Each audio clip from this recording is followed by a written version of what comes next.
kaming pangarap. Pag nanalo ka na dyan sa laban mo, sisikat ka.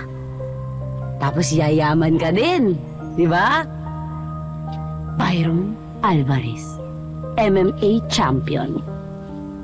Siyempre, pag yumaman ka, yayaman din ako. Ay, siyempre. Ayun, di ba? So, magkakatotoo na yung plano nating Resto Bar. Sarap talaga mga harap na. Lahat gagawin niya para maabot namin yung mga pangarap namin yun. Kahit alam niyang mapapahamak siya.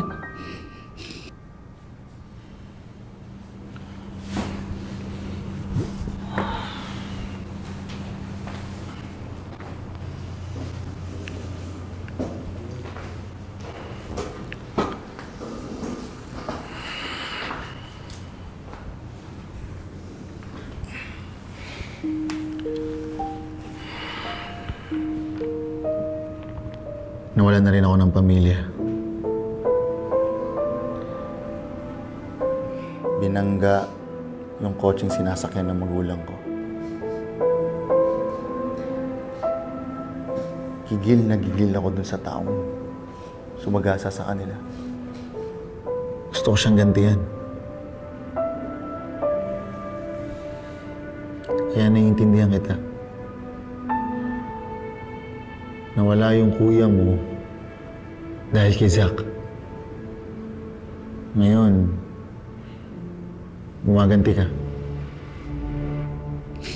Hindi nga eh. Pwede mo kami pagkatiwalaan. Nagsabi ka lang.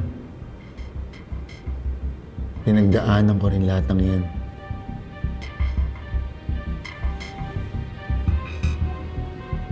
Ikaw ba talaga nag-tamper ng lighter?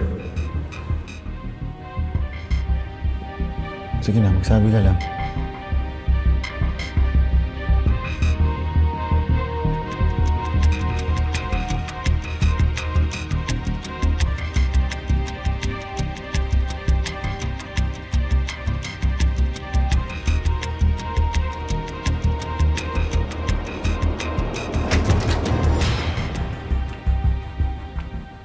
Don't say anything.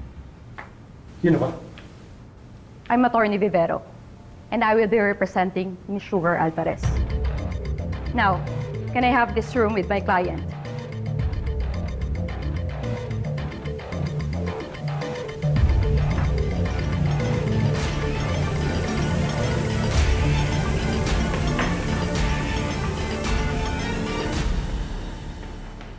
Man, long timing naman yung abogado eh.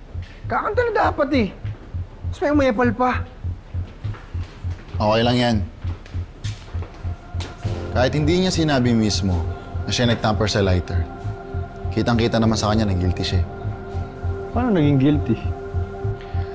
Yung paghawak niya sa likod ng tenga, na kunwari nagkakamot, isa yun sa senyales na nagsisinungaling ang isang tao. At kay Sugar, yun yung tell niya sa pagsisinungaling. No, love. Isa pa. Oh, dalawa. Tatlo. Ah, dalawa lang ata. Ano ba yan? Parang dalawa eh.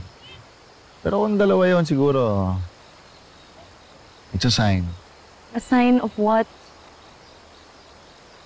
Juro, what are you doing? Ano na naman yung ngiti mo?